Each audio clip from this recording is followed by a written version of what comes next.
Good morning, everybody. This is Diggs. It's another beautiful day out here in the Pacific Northwest, and today we're going to be asking the question, should you pull Ranan? Let's go ahead and dig in. Before we get too far into this video is sponsored by the Amazon App Store. If you guys are not familiar with the Amazon App Store, you can go and find out more about it at dig.gs/offer. It is a quick way for you to save 20% off by using the Amazon App Store and purchasing Amazon coins. It also directly supports me, and it also directly supports other content creators like Oran J, Rindell, Degen, and many others. So if you want to support content creators, if you want us to make sure, we actually get paid and can do our job and continue making content for you, make sure you go to dig.gs/offer, or you could also go and support me by going to dig.gs/coins. So thank you so much, everybody that does support me by doing this. And let's get to the topic at hand, which is whether or not you should be pulling for Ranan. And what I'm going to be showing you here in the background, you're probably like, oh, he's showing Celes and he's also showing Astoria. And the reason I'm showing these units is because these are units that are coming out in the near future that are going to be particularly important to us. The other units that we need to consider are also going to be the Persona 5 units, the relevance of evasion, and we also need to consider Starlight Elena. So probably the most important unit to consider right now that I believe should be considered when you're pulling for Ranan is going to be Celes. And the reason we're planning and thinking about Celes is because Celes is a water unit, but specifically she is a water magic tank. And of course, with the help of A Vow to Meet Again, which gives lightning resistance 20%, she's going to be very powerful at countering Ranan. She's also going to have the ability Runic Shield, which when it's fully upgraded is going to absorb up to 2 reflectable magic hits and absorbs TP and AP used for 3 turns for self. So the key word here is going to be that it can reflect up to 2 reflectable magic hits and absorbs them. When we think about Ranan and we're looking at all of his spells and abilities, you're going to quickly realize that all of his spells are reflectable. So all of his damage dealing spells are 100% reflectable.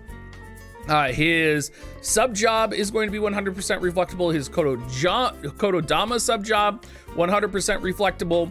The only thing that's not going to be reflectable, as far as I know, is his limit burst, and that's pretty powerful. The fact that a unit who is supposed to be weak, who's a water unit that's supposed to be weak to lightning, is going to be able to essentially nullify anything that you're going to be doing with a unit, is really important. And Celes is going to be a unit that is highly chased, highly sought after, and used quite a bit.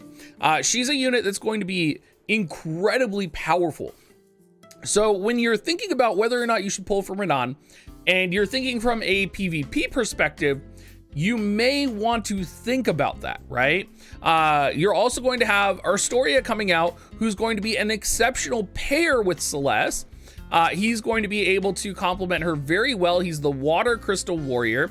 And he, very similarly, while not having access to the Runic Shield that Celes would have, he's going to be able to, hide near her. He's going to be able to kind of be a little bit brawlery and tanky, have that lightning resistance from the VC. He's going to be able to counter Ranan relatively easily. Now, there's a whole nother aspect, again, if we're thinking about PvP, where we are going to need to consider the fact that light evasion is also currently a huge meta. We have Final Fantasy 6 coming, or sorry, Final Fantasy 3 if you're in the US. I know people get finicky when I call it Final Fantasy 6, because sometimes people are like, it's Final Fantasy 3. And then other people are like, it's Final Fantasy 6. It is Final Fantasy 6. So whenever Final Fantasy 6 is coming, we're going to have Locke come, which is another light evasion unit. We're going to have Violet in the Persona 5 collaboration, which is going to be another light evasion unit. And when we're thinking about Ranan and looking at Ranan's kit, I mean, he just has no accuracy. He has one Kotodama ability that gives 100% hit chance. So even though he might be an excellent partner with someone like Ibarra, who Ibarra does have abilities that can bypass Celes's runic shield, you're going to have to be very specific with how you're utilizing him in a PvP situation to try and counter that. And even if you're built to counter Celes, does that mean you're going to be able to survive against light evasion? You know, all of these are things to consider when you are wondering, do you want to spend money on a 100 cost lightning unit? Now, where I think he would be really good is, of course, going to be on the PvE scene. We have a history of always having really powerful, I feel like whenever you have a mage who has really powerful AoE or buffs or resistances or heals, because he essentially does have really good heals with his Guru sub. He's basically like a Minwu that can kick ass. He's going to be very powerful, and we don't have that really in Lightning. We have Celes, right? But Celes is kind of an MR. She doesn't have her EX yet, and I feel like she always had hype about her that was far more than she kind of needed. We have Ibarra, who does not really have access to very many support-like abilities, but she is going to be tanky. So Ranan is going to kind of fit into that lightning magic composition. He has a multi-hit ability in his sub kit, which is a 2-hit multi-hit ability. So he's going to be able to help out lightning chaining, whether that's with Cloud and him, or whether it is potentially with Ibarra or any of these other lightning units that have multi-hit attacks. He is going to be able to chain with lightning very well. So he has things in his kit that are more useful for a PvE environment than they would be useful for a PvP environment. If you are encountering a lot of Jadens, he would also be really good. I feel like if you're encountering Jadens, though, you're most likely going to be encountering Elenas.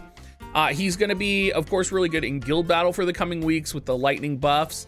You also have to consider, though, that there's still a lot of earth units out there that could probably decimate him. We have Oberon, we have, GL Zazan, who's a global exclusive. So even though he is powerful and good, he's really only going to be good in a PvE. And I think that is his biggest drawback, because I think most people, when they're wanting to pull for units in this game, are going to be saying, don't pull for Ranan, save for Final Fantasy VI. And that's the advice I'm going to give. I think really most people should not pull for Ranan. I'm not going to pull for Ranan. I don't think Ranan's going to benefit my account very much. I wish I had Ranan, because I do have Skahal EX and I also have Ibarra EX, but also Final Fantasy VI is around the corner. And if we're talking about the utility of units, if we're talking about a unit that's going to do more for your account, Ranan is going to not be doing as much for you as, for example, Celes is going to be doing for you. Or even Terra, when Terra comes out, even though she's a fire unit and water is going to be a little bit more dominant, even Terra is going to be probably more useful than Ranan, because you already have a solid lightning formation. You have Cloud, you have access to, a variety of other very powerful lightning units like Sir O, just saying. You have Frederica EX, right? You have Ibarra. Whereas in fire, you're kind of lacking, right? So having a really powerful fire mage to complement Dress Up Glaciella, for example, would be really good with Terra. So I don't think Ranan's going to bring a ton. I think Ranan's going to be one of those units that is a happy accident. You slowly build up over time, and candidly, Barris is going to be coming out in the near future, which is the Ice Select unit, who's also good. But I feel like we're all going to pull on Astoria. I feel like that's what everybody's waiting for, is Final Fantasy VI and Astoria. And if you're going to be going for a 42k pity and they're not going to be giving us any coin pities to pull on these Crystal Warrior units, then, why should I pull on Ranan? There's a raid coming. We're going to have the Kraken raid coming out, but we have Ibarra on GL. So yeah, Ranan would probably be good, but why do we need Ranan if we have Ibarra? Ibarra in her own way has kind of underswept Ranan a little bit. And I even think Skahal EX is pretty powerful for lightning mages. So that's kind of my end all be all opinion. I think most people should probably skip Ranan, and I'm gonna kind of stick to my guns on that. I think save for Final Fantasy VI. I think even with Europa Esper, you might want to just skip the Europa Esper. Like, we already have Ramu, we have Bahamut, right? Like, are you ever going to be running more than 3 or 2 magic lightning espers? Probably not. And even if you are, you could just run, you know, some defensive esper on Ibarra, for example, right? If you are suddenly running like Ranan, Skahal, and Ibarra for whatever reason, you could just put a defensive esper on like Skahal, because he's gonna die anyway, because Skahal only has like 5100 HP when he's fully EX. So anyway, everybody, thanks so much for watching. I hope you guys all have a great rest of your day, and I will catch you guys next time. And please remember, support me if you are pulling for Ranan or Final Fantasy VI. Pull on that link, dig.gs/offer. Catch you guys later.